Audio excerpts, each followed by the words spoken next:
Hey guys, how's it going? Glad you stopped by. So today, I thought we would do something that isn't cooking dinner or baking, but is one of my favorite things to do next to like gardening and building things. But it's up there at any rate in the top 3, and that's canning and processing. So last week I had done a video with the strawberry bread. If you haven't checked it out yet, do so. It's phenomenal. And I don't just say that so you'll watch the video. I say that because it's true. And I had said that if somebody wanted to see me use some strawberries to make jam with, I'd be more than happy to, and somebody did. And with that, you know, canning is important. And learning how to process things, it's important. And it's important because if you grow a garden, you're gonna have way more than you need to eat. And you can take part of that, and I highly recommend this, and share it with your neighbors and friends, because that's important. That's very important. But you can also process it into jars, or dehydrate it, or freeze dry it if you can afford a freeze dryer, to have through the winter. And that's sustainability, and that's very important also. When you provide sustainability, not only especially now with the cost of everything being so expensive, it lessens the burden on your finances considerably, and it gives you something that isn't full of preservatives and things you can't pronounce. And in this case, we're going to start with a strawberry jam. Now there's 2 ways I can do a strawberry jam in my house, because I have a ball, it's a Tex something, but anyhow, it's a jam maker. And it's essentially a giant pot with a stirring stick that goes around and around and heats to a specific temperature to a specific time. And then you can it up and put it on your shelf.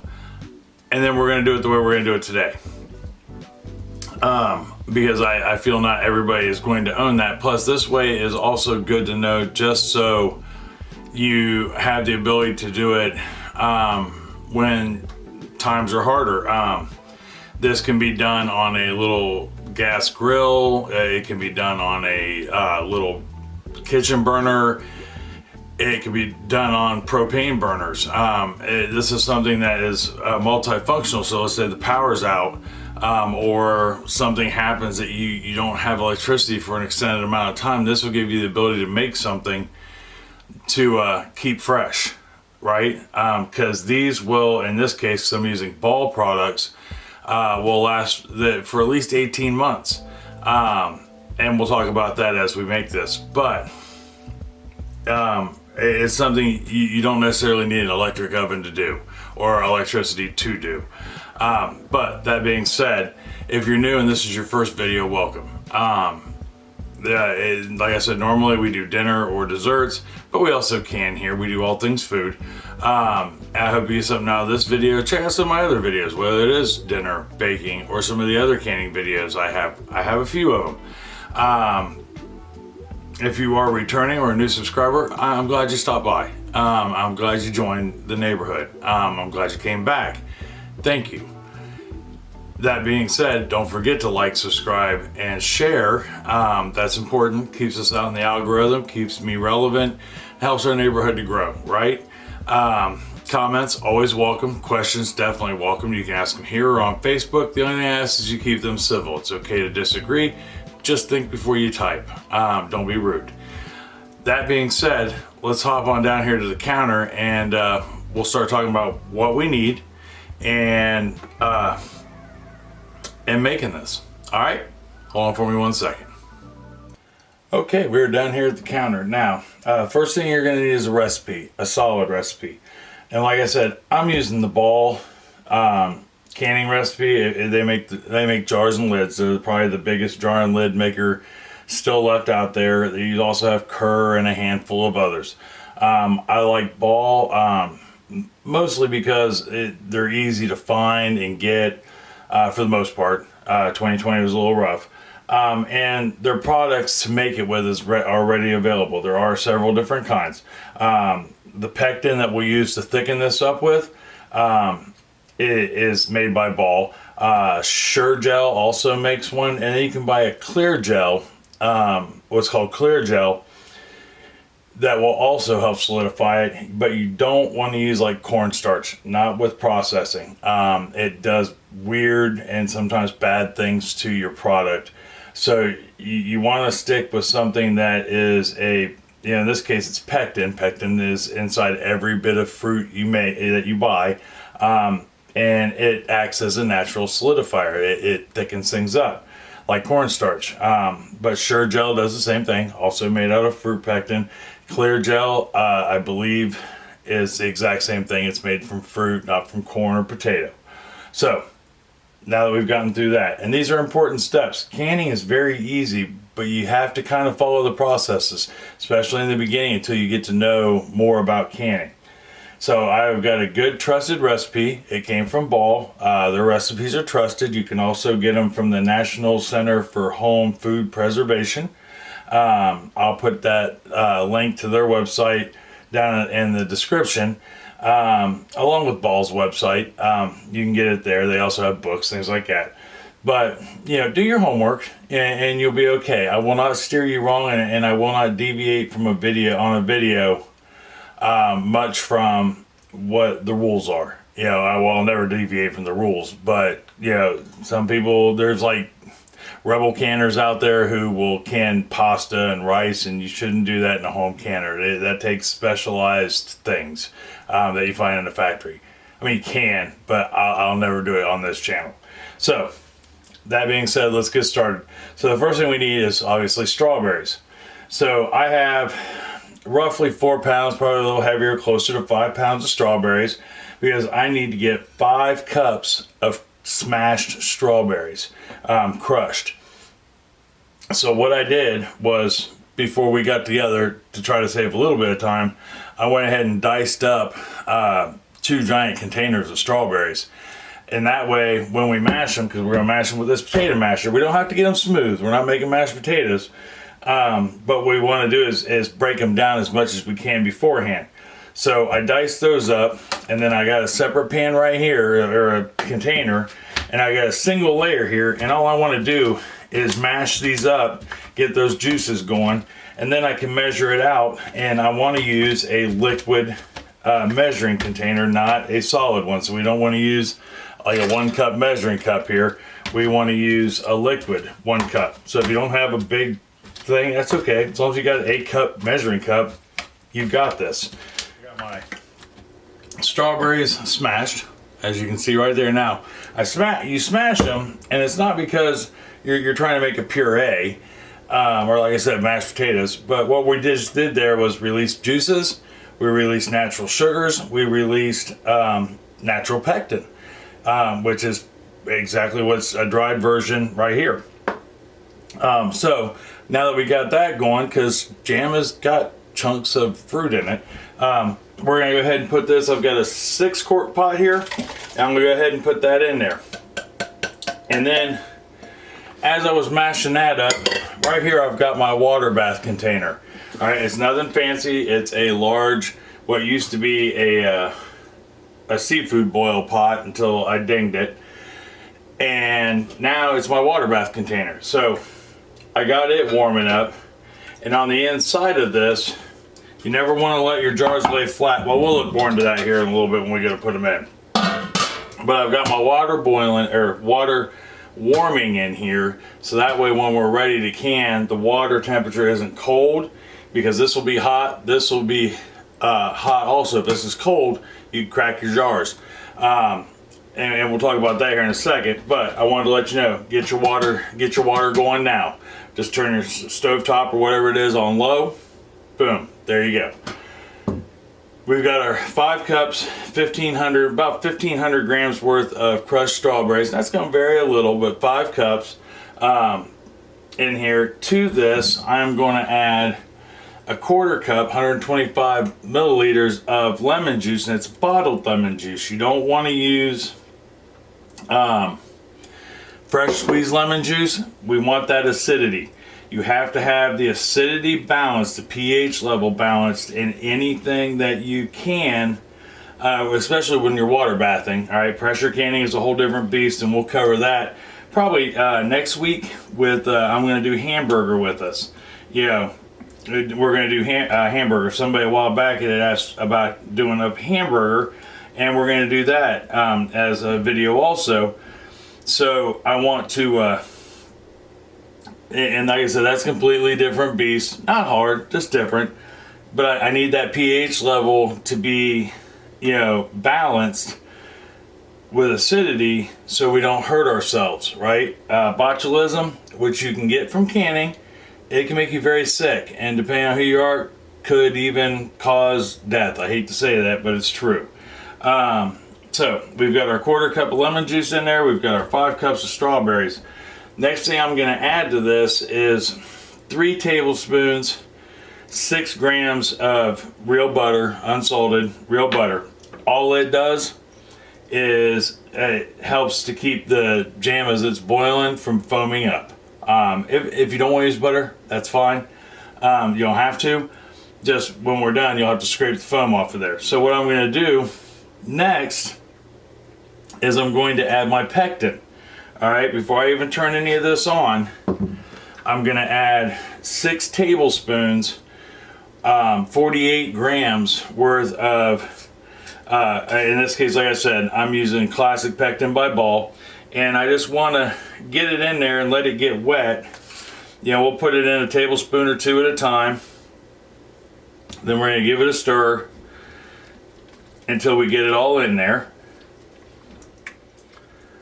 Okay, we got our pectin in. So now all we have to do is we're going to turn our heat on. We're going to bring this up to a hard boil, and we're going to stir it fairly consistent at the moment. A hard boil means that I can run this spoon through here and stir it, and it's still going to boil. Once that happens, we can move on to the next step. All right, so we got our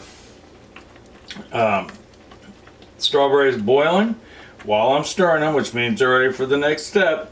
So what we're going to do is we're going to add, and I know you're going to say, what the heck are you thinking? 7 cups of granulated sugar. That's 1,400 grams. I know, it sounds like a ton, but you need it. Now, if you are a diabetic or somebody who can't have sugar, there are alternatives to the sugar. You can use honey, you can use agave. There are a handful of powdered sweetener alternatives. Stevia, you can use stevia in this. Although with stevia, like the powdered ones, I know honey for sure, you match it to whatever your recipe is. You don't have to change your recipe. So we could have done this and put 7 cups of honey in it, and it would have been just fine, and it would not have had that sugar in it, and you would have still gotten that sweetness. It might have changed the flavor a little bit because it's honey, not sugar. But I was just reading up on it, and I can leave links in the description down below to where I found my alternatives at, so you can read up on them also. So I've got my sugar in there, and I've stirred it down to where it is dissolved. Well, we're getting there at any rate. I can still feel a couple lumps. Once it's dissolved, I'm going to bring this up to a hard boil. Okay, we've got a good steady boil going, so we'll go ahead and turn that off, and then I'm going to immediately take this off the heat. All right, that way, because it will boil over. If we'd have kept going, it would have boiled over. So now we can move on to processing it in our jars. Let me move the camera a little bit here. Oops, sorry. So that way we can see what's going on, and you'll have a better idea. Real quick, so get the knife out of there. If you'll see, my jars are in hot water right now. They are in big trouble. They're in hot water. You'll read some recipes that'll tell you that you need to sterilize your jars, then put them in the oven or in your pressure canner whatever. That is not altogether true anymore. It can be, but it's not altogether true. If you are processing something longer than 10 minutes, according to the FDA, you no longer have to sterilize your jars. They just have to be hot. So I run straight hot water in my sink. I put the jars in there, and that way they are hot. So now I have hot jars. I have a hot product.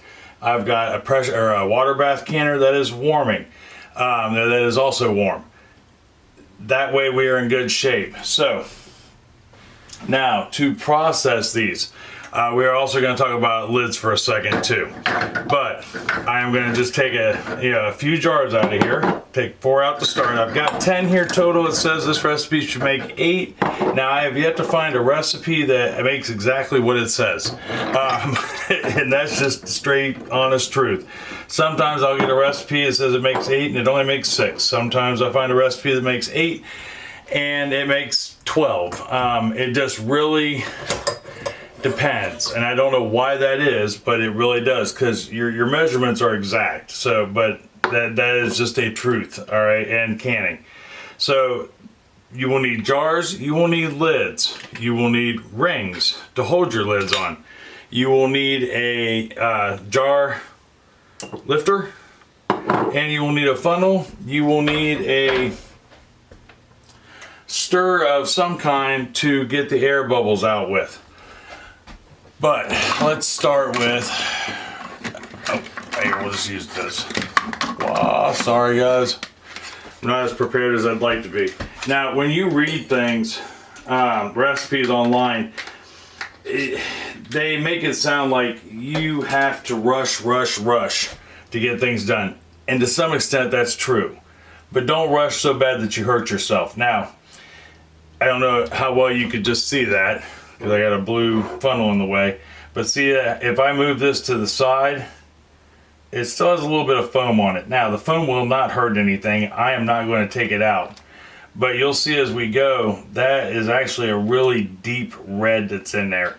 But what I'm going to do is I'm going to take my ladle, use my funnel, and I'm going to fill these up all the way to 1/4 inch from the top. That way, that 1/4 inch is called head space, and you want that head space. What that does is it gives room in the jar for the air to escape as we're water bathing them, and that's enough. You can get enough product in there that it will not send the product out, which is called siphoning. So let me get these filled up real quick, and then we can talk some more. Okay, so we got our jars filled. Now the next thing you want to do, this is force a habit, and it's a good habit to get into, is we're going to debubble it. Now, there's really not anything to debubble because it's mostly liquid, but what debubbling does is it gets most of the air, it gets the air out of your jars. Air can once again cause siphoning, because what it does is it pushes up to escape as it processes, and it'll cause your whatever it is you're processing to seep out over in between the lid and the jar and get into your water. Now, it's okay if that happens, as long as you don't lose over half of your product. You're in fine shape. Most of the time it'll still process.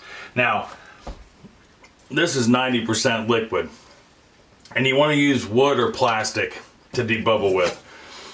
You can buy a fancy tool that will show you that it's 1/4 inch off. I just use my handy dandy ruler, and that way I know I'm at least 1/4 inch off the edge of that jar, and that way I don't have to worry about that. And we are in good shape all the way around. We're actually a little light on those. So the next thing we want to do is, yeah, you'll see people occasionally want to use, real quick, metal like knives or whatever to debubble things. And I'm not going to tell you not to do that, but what can happen, and it won't happen right away maybe, is with the metal, you can micro scratch the glass. When that happens, over time, that glass gets thinner, and you go to put it in a high heat situation, it could break. So the next thing we need to do, now that we have filled our jars proper, is you can either use white vinegar or hot water. I'm using hot water. You want to wipe these rims down. All right, so we've got our that was weird. I heard a high-pitched noise, but anyhow, we got all our rims wiped down. That way they are free of any jam, because you don't want anything to get caught between this lid, the glue on this lid, and the rim. Now, you might be saying to yourself, Brian, aren't you supposed to make these lids warm? It depends. If you are using Ball will tell you some, and then there's other manufacturers will tell you no longer need to high heat your lids. You just simply wash them in hot soapy water and let them dry. Now, there are some lids, like these ones here that I have, that I have actually bought out in Amish country, that I still have to heat those. All right, I have to keep them hot in order to use them. Oh, I'm a lid side. Hold on for me 1 second. Okay, sorry about that. I was missing the lid. So you still have to keep them in hot water. I mean, it's like sanitizer hot, like sanitizing hot, like on the oven, you know, on low. That way it activates the glue. That's what you're going for there. So if you're not, you follow the manufacturer's instructions, is what it comes down to. But with Ball, you don't have to. You wash them, you rinse them, you dry them, and they're good to go. Rings are the same way. You just wash them off and let them dry. These you can reuse over and over again, until you start to see rust build up on the inside, and that can take years. Me and Chris still have some of our original jars, our original rings. All right, so when you're putting these rings on, you want to take them and put them finger tight, right? Don't put your palm on it and death spin it. Finger tight. After you get that on there, we take our lid off our canner here, and I am simply going to set those in the canner, and hopefully not burn myself because I'm not using the tongs. So once again, ring on, lid on even, ring on, finger tight. Yeah, and I know that could vary for some people because they're, you know, depending on your strength. My hands some days aren't so good either. Finger tight, not death grip tight. Place them in the canner. Okay, guys, so I have to reshoot this part because I think, hold on, it didn't record my last section, and luckily I caught it soon enough. But what we did after we put all the rings on, put the jars in, I'll show you here real quick, is I turned my heat up so that way our cans are all, or our jars are all in our water bath. I had enough to cover all the spaces but one, so I put an empty jar in there because these will rattle around a little bit and we want to minimize the space. So next thing we're going to do is we're going to go ahead and put the lid on. Once this comes to a rolling boil, all right, not blowing the lid off boiling, but just a good rolling boil, we are going to set a timer for 10 minutes. We're going to let this boil for 10 minutes. That's the water bath portion of it. After that 10 minutes is up, I will turn the heat off, right? Heat off to off. I am going to take this lid off, and I'm going to take it off away from me, not towards me. See how that steam came out? You don't want that in your face when you take that off. It will melt your face. It'll hurt like hell at any rate, and you don't want that. So take it off away from you, and then I'm going to let those jars sit in there for 5 minutes. I'll reset my timer for 5 minutes, and just let those sit. Right, we're gonna let things settle down a little bit, kind of like we do with meat or a dish we take out of the oven, right? We let it sit for 10 minutes so that way it doesn't melt our face before we eat it. We're gonna do the same thing for 5 minutes, and then I will go ahead and we'll take them out and talk about what to do next. All right, see you here in just 1 second.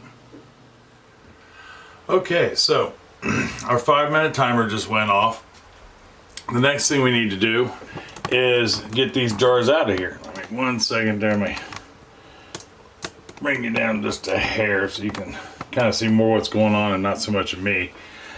So the next thing we can do, I've got a rack here, and you're going to want to set this someplace where you're not going to bother it much. But we're going to take these out of the canner, and when you take them out, let them drip for a second. They'll tell you not to tilt them. I tilt mine a little bit, but all we gotta do is take them out, and I'll show you one real quick. Right there is our strawberries, right? Looking good. And we're gonna set them on the rack. Now you can also set these on the counter, on a counter space or someplace out of the way. Just make sure you put them on a towel. That way the liquid that comes off of them, like you said, it's dripping down onto the stovetop right now, which is fine. It cleans off, it's glass. It goes into the towel. It won't hurt anything. Just be careful. These are no joke. You want to make sure they're in good shape too. So see how that's got that green rubber on it? You want to make sure that's intact. I used to have a pair that didn't have it all on there that I would show. In some of my older canning videos, that would, because they won't grip so well. And if they slip and fall and that jar breaks, this jam is over 200 degrees right now. So it's gonna hurt. 200 degrees and sticky is no joke. But we're gonna pull these out just like such. And there's something I want to show you also right quick. Matter of fact, I'll show you and then I'll finish pulling the rest of these out. Once your 5 minutes is up though, you don't want to, it doesn't have to be exactly 5 minutes. Sorry, good look at the ceiling there. See that metal thing right there? That's a separator. You never want your jars to sit flat on the bottom of your pot. You will hear your water bath container sound like it's about to explode as it's boiling, and that's just because it's boiling.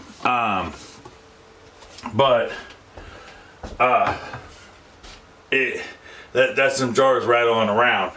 They sit flat on the bottom like that. You run the risk of it breaking a jar. But so you want a separator in there. That one just happens to be an extra one I have because we have a couple pressure canners, and I've got some extra spare parts. But we're gonna go ahead and get these out of here. And like I said, you want to set them someplace where you don't have to move them a whole lot, because we gotta let these bad boys cool. Right now they are melt your face hot, and you don't want to mess with it. Now, let's say you don't want to wait 12 hours to try one. I understand that completely.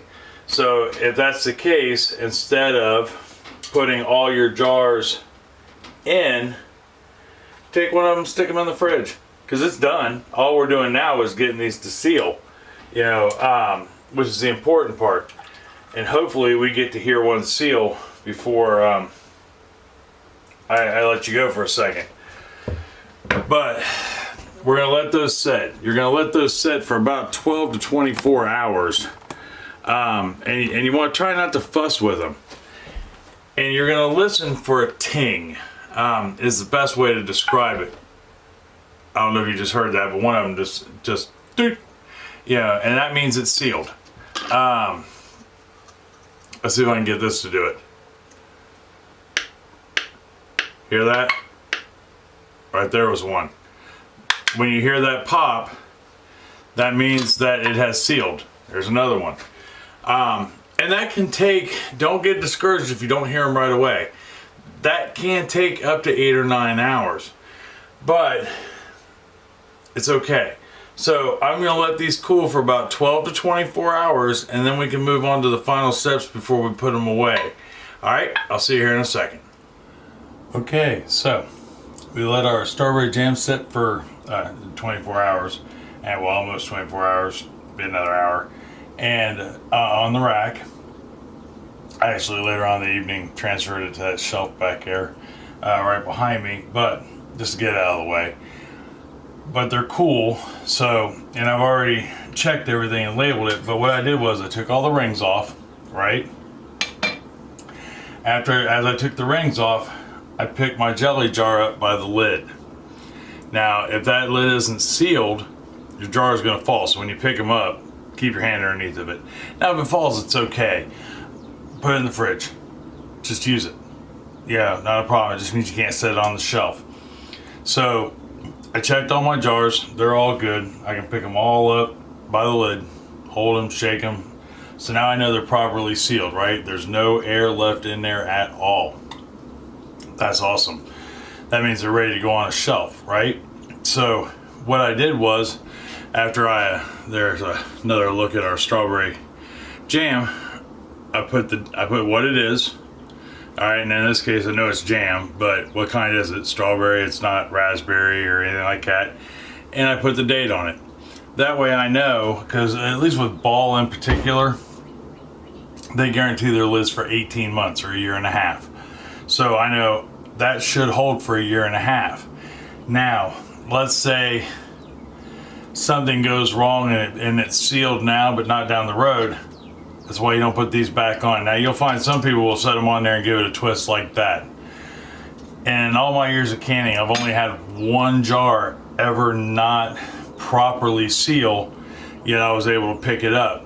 What happens is botulism starts to develop, well, bacteria in general starts to develop inside the jar, and the gases from the bacteria will actually pop the lid completely free. If you have this lid on and you have it on tight, you won't know that. Yeah, the most you can see is maybe a bubble in the lid, maybe. That's why when you buy cans of food, and then all of a sudden you see a bulge in the can somewhere, that's bacteria. That means somewhere the seal's been broken and gas is building up, right? It means it's no good, you throw it away. Same principle with these. So you leave the lid off, and then that way when you grab it off the shelf, the lid is literally going to fall off. Now we're going to open up this jar here because I want you to hear what, hopefully hear what it's supposed to sound like when you open it up, because you should hear the vacuum, the seal break in it. Plus, I want to try it. But you'll take your opener, and I assume everybody has an opener of some sort. You can also do it with your fingers, but it can hurt. And you should be able to hear it open. Hear that? Pop. That means it was sealed properly, and that's good. Lids are only good for one time, so we won't be able to use that lid anymore.